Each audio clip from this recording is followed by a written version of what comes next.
बाबा विश्वनाथ की करुणा, कृपा, दया, उदारता,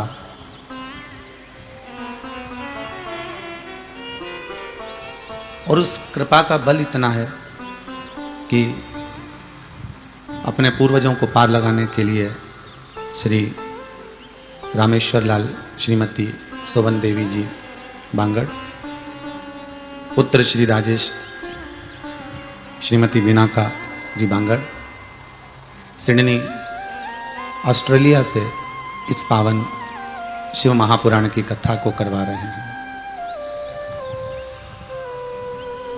छोटा सा मानव का शरीर है,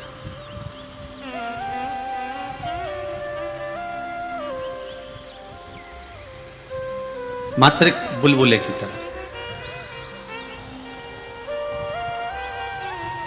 और उस मानव शरीर को पाने के बाद हमारे भीतर की अभिमत्ता, हमारे भीतर का अहंकार, हमारे भीतर का अहम हमें परमात्मा से यदि दूर कर देता है तो वो जीवन का सबसे बेकार अगर कोई कर्म है तो वही है।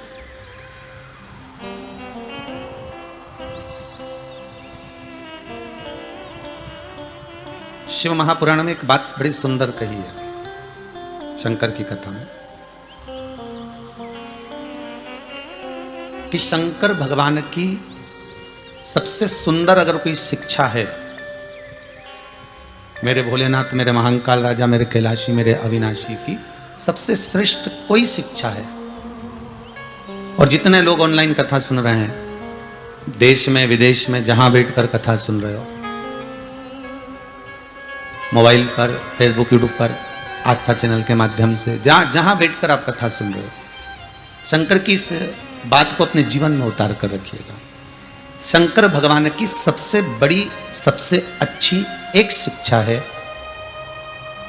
कि जहर पीना सीखो,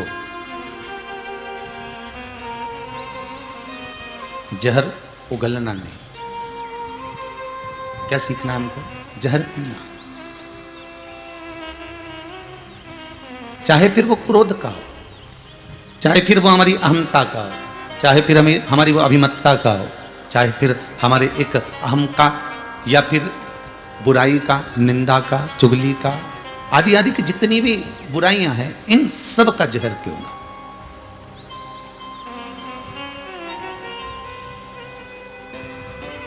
बड़ा अनमोल है मानव का देह, बड़ी मुश्किल से तो मिलता है। 84 लाख योनियां काटने के बाद में जब जाकर यह मनुष्य का शरीर मिला, ये 2 हाथ, पांव, नयन, श्रवण, मुखाग्रबिंद, ये सब प्राप्त हुआ। और यदि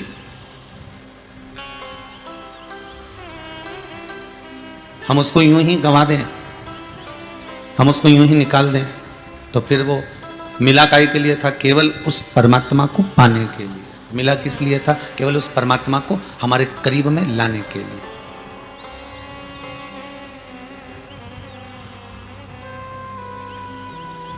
और मान लो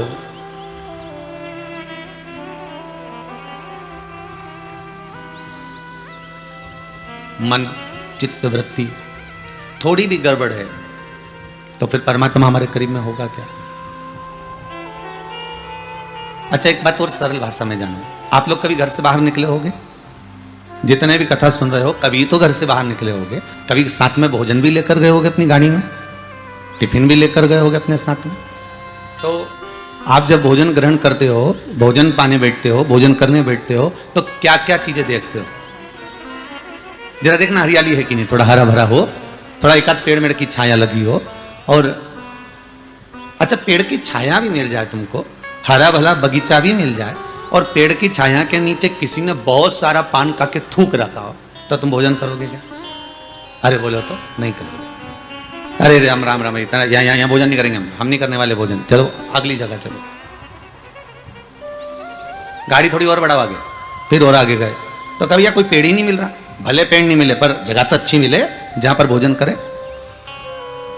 फिर और आगे जाकर देखा तो फिर और कोई अच्छी जगह प्राप्त हुई जहाँ पर थोड़ी सी हरियाली थी, पानी भी था और थोड़ी भूमि थी। तो कहा अब यहाँ कर लो, भले थोड़ी धूप आ रही है चलेगा, पर जमीन अच्छी लग रही है, अब जहाँ भोजन करेंगे वहाँ अच्छा।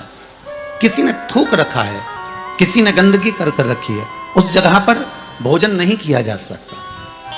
अच्छी जगह ढूंढोगे तब जाकर आप भोजन करने के लिए बैठोगे। जब श्रेष्ठ जगह आप ढूंढोगे, जब अच्छी जगह आप ढूंढोगे तब आप भोजन करने के लिए बैठोगे। उसी तरह शिव महापुराण की कथा कहती है, आप कहीं जा रहे हो तो भोजन के लिए अच्छी जगह देखते हो, उसी तरह परमात्मा भी संसार के मनुष्य को जन्म देने के बाद किसके दिल में, किसके मन में, किसके चित्त में, किसके हृदय में भगवान को आकर बैठना है, भगवान ये देखता है कि किसका मन साफ है।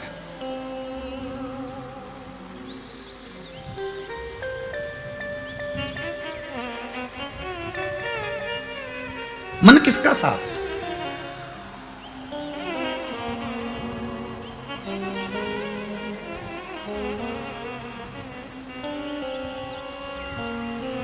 अरे भाई,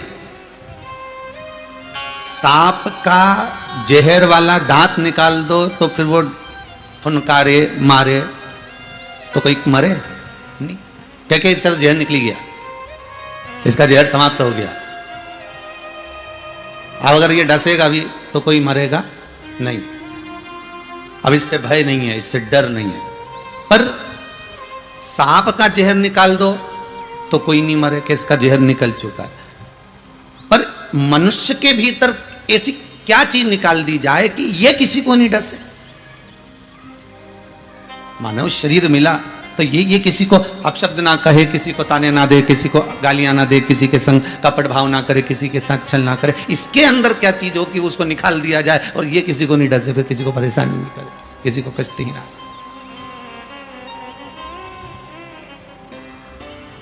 सांप का तो जहर निकाल दोगे तो फिर भय नहीं रहता, पर मनुष्य का क्या निकालोगे कि भय ना हो।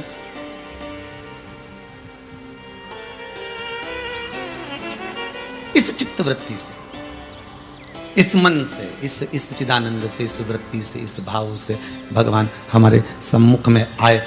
भोजन करते समय हम अच्छी जगह देख रहे हैं, उसी तरह भगवान भी तो भजन के लिए अपने भक्त को ढूंढता है। जैसे आप अच्छी जगह ढूंढ रहे हो, उसी तरह भगवान भी अपना भक्त ढूंढता है कि इसका मन साफ हो, इसका चित्त चिदानंद वृत्ति इसकी निर्मल हो, तो मैं इसके भीतर बैठ जाऊं। और बैठूंगा जब अंदर में समा जाऊंगा, इसकी श्वासों में, इसकी धड़कनों में, इसकी चित्त वृत्ति में, इसकी रोमावली में, इसके मन में जब मैं समा जाऊंगा तो फिर इसको कहीं जाने की जरूरत नहीं पड़ेगी, परमात्मा इसके साथ ही चलेगा।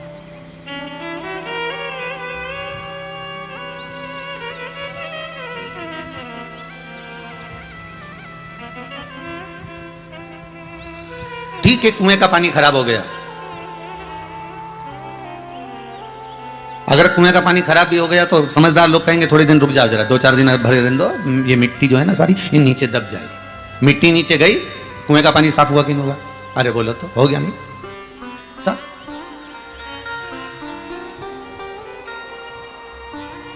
बस उसमें मिट्टी पड़ी थी, वो घुल गई थी, और वो मिट्टी घुलने के बाद वो मिट्टी का पानी धोला हो गया, वो मिट्टी का पानी हो गया, वो साफ क्लीन नहीं दिख रहा है।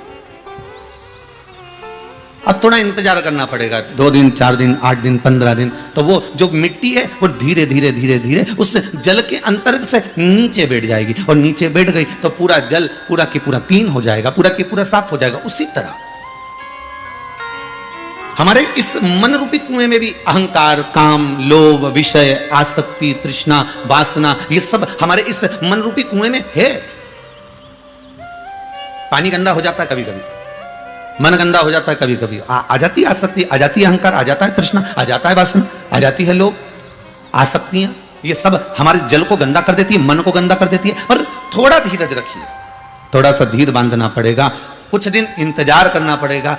किस लिए? कि कुएं का पानी साफ करना है तो थोड़ी शीतलता, थोड़ी शांति, थोड़ा धीरजता अपने भीतर लाना पड़ेगी, तब जाकर ये पानी क्लीन हो सकता है, साफ हो सकता है। भगवान ने आपको जब पैदा करा, हमको जब पैदा करा, संसार के प्रत्येक मानव को जब भगवान पैदा करता है तो उसके हृदय को एकदम कोरे कागज की तरह पैदा करता है, और मरते समय भी भगवान उस हृदय को कोरा कागज बना देता है कि जैसा मैंने भेजा था वैसा की वैसे मुझे प्राप्त हो।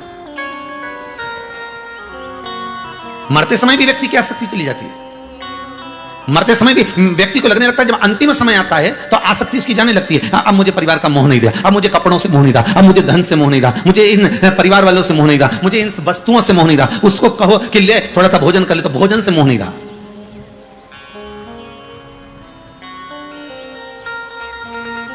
बीमार व्यक्ति से कह दो, लो साहब बेल्ट मेल्ट लगा लो, अच्छी जीन्स वीन्स पहन लो।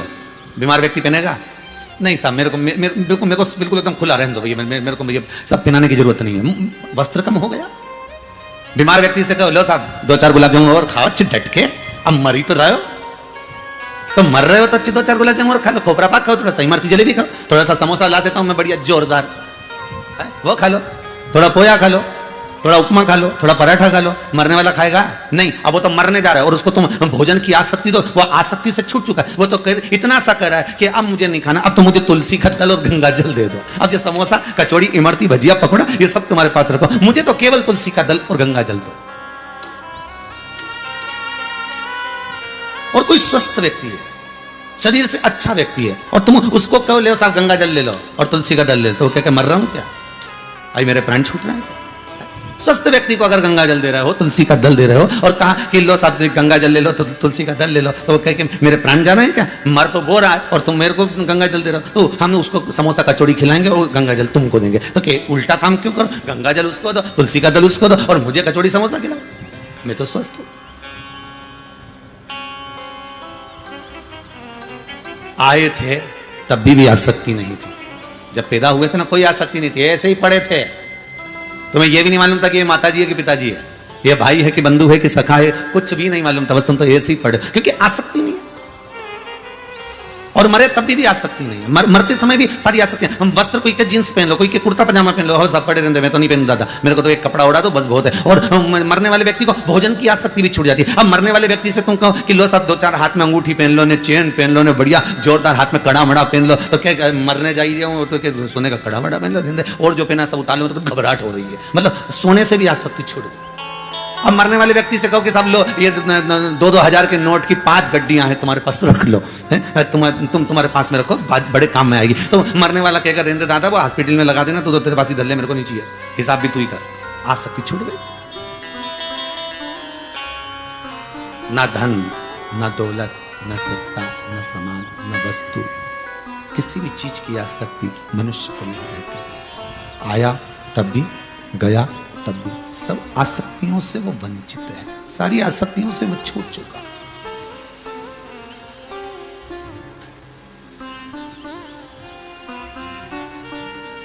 और भगवान अपने भक्त से कहता ही यही है। राम जी ने शबरी अम्बा को कहा था, प्रथम भक्ति संतन कर संगा, दूसरी रति मम कथा प्रसंगा। अगर मां अम्बा, शबरी अम्बा, आपने अगर मेरी भक्ति को धारण करा है, सत्संग किया है, तो तुम मुझे जानते हो कि अंतिम बिंदु और प्रथम बिंदु में कुछ भी नहीं है। ये बीच में जो समय निकला है, बस यही आसक्तियों से भरा हुआ।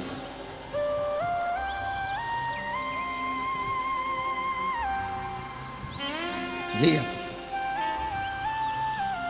निर्मल मन हो तो प्रभु शबरी के घर भी जाते हैं। निर्मल अगर भाव है तो भगवान पहुंचेगा। जैसे विदुर जी की धर्म पत्नी, जिसका नाम था पारसंधी। क्या नाम है उनका? विदुर जी की धर्म पत्नी का नाम है पारसंधी।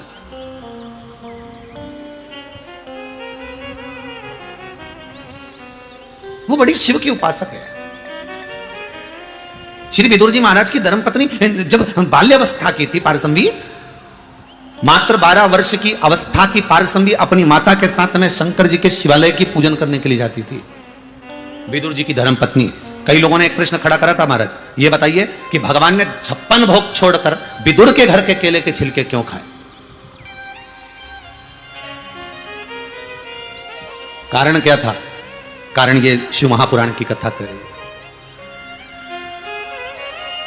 कोई के भाग्य में आपके लिए लोगों ने दाल बाटी बना कर रखी, आपके लिए लोगों ने मालपुआ बना कर रखा, रबड़ी बना कर रखी, खीर बना कर रखी, और आपके लिए इतना सारा पकवान बना कर रखा, और आप चले गए वो सामने, और वहां जाकर तुमने कहा लाओ सब रोटी दे दो, तुमने कहा सब आज की तो नहीं है, 2 दिन पुरानी रोटी रखी, दे दूं तो क्या दे दो। अब तुम्हारे लिए इतना बना कर रखा और तुम बासी रोटी खाओ तो तुम्हारा भाग्य। अपन तो सरल भाषा में यही कहेंगे कि भैया इनका भाग्य ऐसा होगा कि इनकी किस्मत में ये ठंडी रोटी, ये बासी रोटी लिखी होगी। पर शिव महापुराण की कथा कहती है कि ये विदुर जी की धर्म पत्नी पारसमधी, ये 12 वर्ष की अवस्था में क्या, 9 वर्ष की अवस्था क्या, 8 वर्ष की अवस्था क्या, जो अपनी माता का हाथ पकड़कर शंकर के शिवालय का पूजन करने जाती थी, विदुर जी की धर्म पत्नी पारसमधी शिव आराधना में डूबी रहती थी, शंकर की आराधना में इतना भजन करती थी, इतना स्मरण करती थी कि उसको कुछ सुहाता ही नहीं था।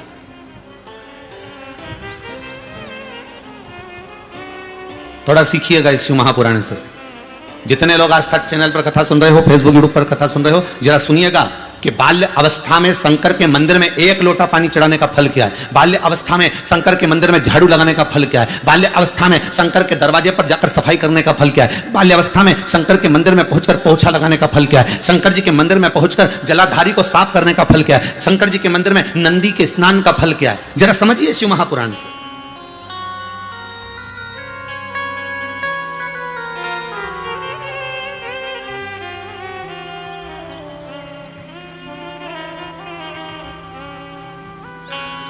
निर्मल मन हो तो भगवान भक्तों के घर भी आते हैं। महाराज समय आए, भाव आए तो भगवान सम्मुख में आ जाते हैं। इसलिए कहा कैसे आएंगे हरि, कैसे आएंगे हरि, अब तक गंदा पड़ा है द्वारा, कैसे आएंगे हरि।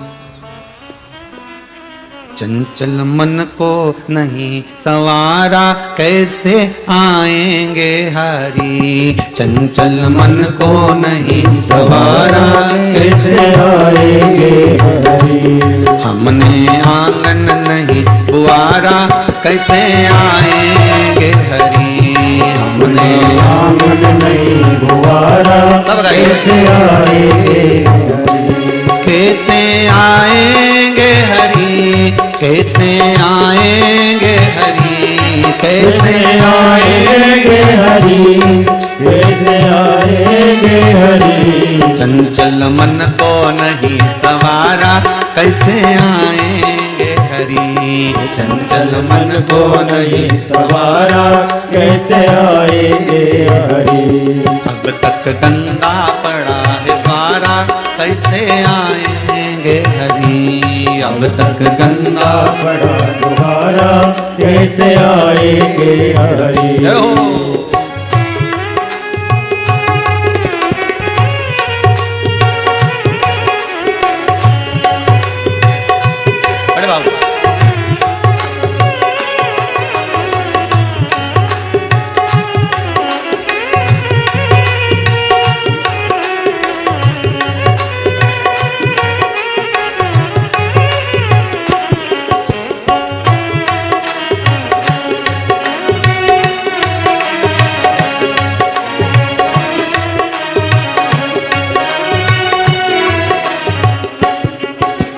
निर्मल मन हो तो भोले बाबा भक्तों के घर आते हैं। निर्मल मन हो तो भोले बाबा भक्तों के घर आते हैं। ओ निर्मल मन हो तो भोले बाबा भक्तों के घर आते हैं। निर्मल मन हो तो भोले बाबा भक्तों के घर आते हैं। ओ भक्तों की बाह पकड़ के भोले अपने संग ले जाते हैं। भक्तों की बाह पकड़ के भोले अपने संग ले जाते हैं। हमने इस पर नहीं विचारा, हमने इस पर नहीं विचारा, कैसे आएंगे हरि। चंचल मन को नहीं सवारा, कैसे आएंगे हरि। चंचल मन को नहीं सवारा, कैसे आएंगे हरि। कैसे आएंगे हरि, कैसे आएंगे हरि। कैसे आएंगे हरि, कैसे आएंगे हरि। हमने आंगन नहीं बुआरा, कैसे आएंगे हरि। हमने आंगन नहीं बुआरा, कैसे आएंगे हरि।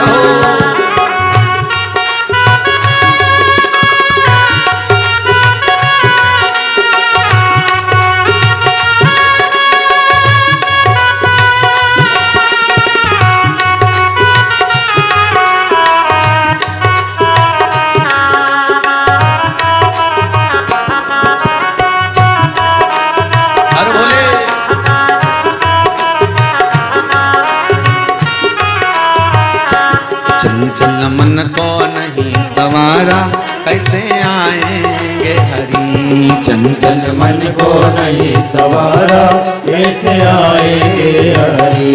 कैसे आएंगे हरि, कैसे आएंगे हरि। कैसे आएंगे हरि, कैसे आएंगे हरि। अब तक गंगा पड़ा है द्वारा, कैसे आएंगे हरि।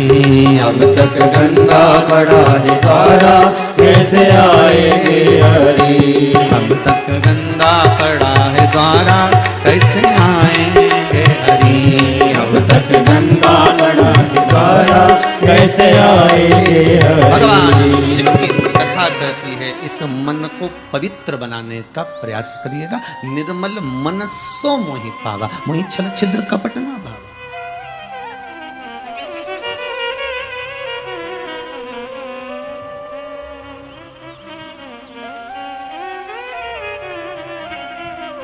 महाराज,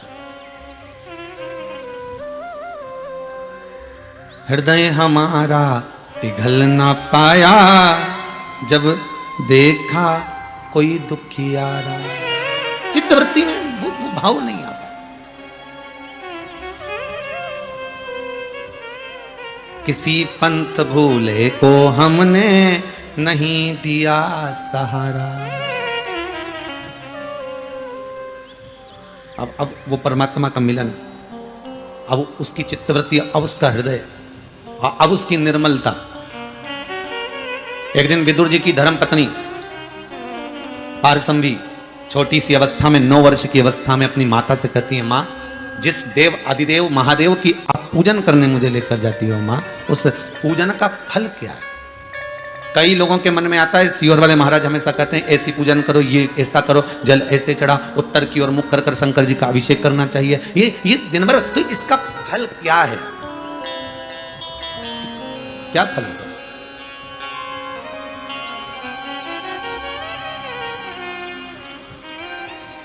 अरे भाई, गीता जी में वर्णन किया मेरे ठाकुर जी ने, गीता जी में मेरे भगवान कृष्ण वर्णन करते हैं कि तू कर्म करे जा, फल की चिंता बिल्कुल मत कर, तू तो अपना काम कर।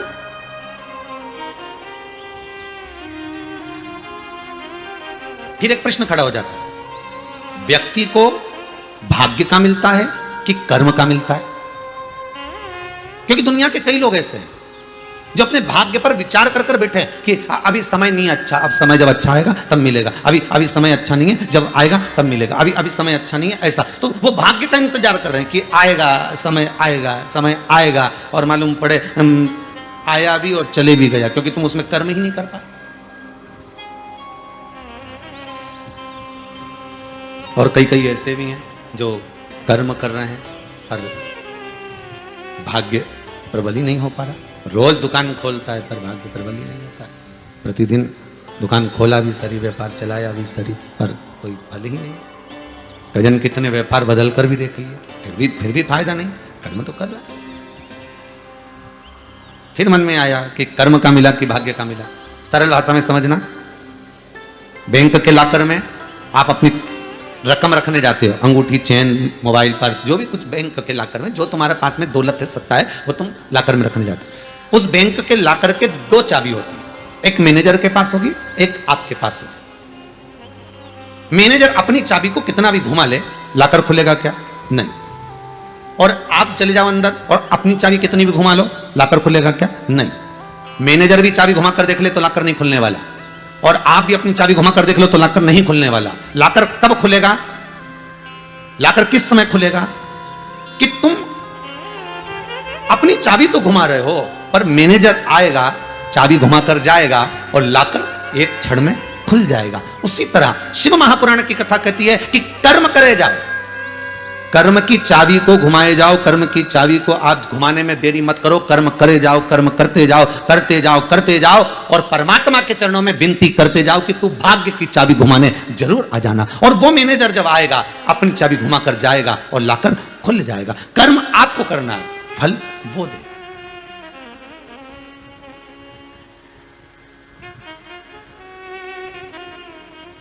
हमें याद है एक भोपाल के कोई न्यू मार्केट के कोई भाई आए होंगे और वो कहे गुरुजी हमने तो कपड़े की दुकान डाली थी, फिर क्या हुआ, तो वो चली नहीं। और इतनी विनती करके गए, तब हमने भगवान को प्रसाद भोग सब लगाया, सब सारा काम भी करा हमने, और 15-20 दिन चली, फिर चली नहीं। फिर हमने जो है वो दुकान बंद कर दी, फिर हमने दूसरी दुकान डाल ली। अच्छा, फिर पर हम क्या करें गुरुजी, हमारा तो भाग्य बेकार है। 15-20 दिन तक तो अच्छी चलती है, उसके बाद नहीं रहती, तब अच्छी चलती है, उसके बाद में तो दुकान ठप हो जाती है। फिर हमने वो वाली दुकान भी बंद कर दी। अच्छा, फिर हमने कोई दूसरी डाली और दूसरी डाली, फिर हमने वही करना चाहा, फिर वैसा की वैसे किया, फिर 15-20 दिन चली, फिर ठप हो गई। कितना सुंदर प्रसंग है। एक गुरुजी ने अपने चेलों को कहा, ये लोटा लेकर जाओ, 50 फीट खड्डा खोदना, पीने का पानी लेकर आना, जाओ जरा। अब 2 चेले थे, दोनों गए, एक ने इधर खड्डा खोदा, एक ने उधर खड्डा खोदा। अब एक जो खड्डा खोद रहा था ना, वो थोड़ा बहुत 15-20 फीट तक तो खोद ले, खोदने के बाद में 50 फीट तक खोद लिया, पर पानी तो आया नहीं। इसने दूसरा खड्डा खोदना चालू कर दिया, अब उसमें भी पानी नहीं आया। इसने तीसरा खड्डा खोदा, इसमें भी पानी नहीं आया। चौथा खड्डा खोदा, उसमें भी पानी नहीं आया।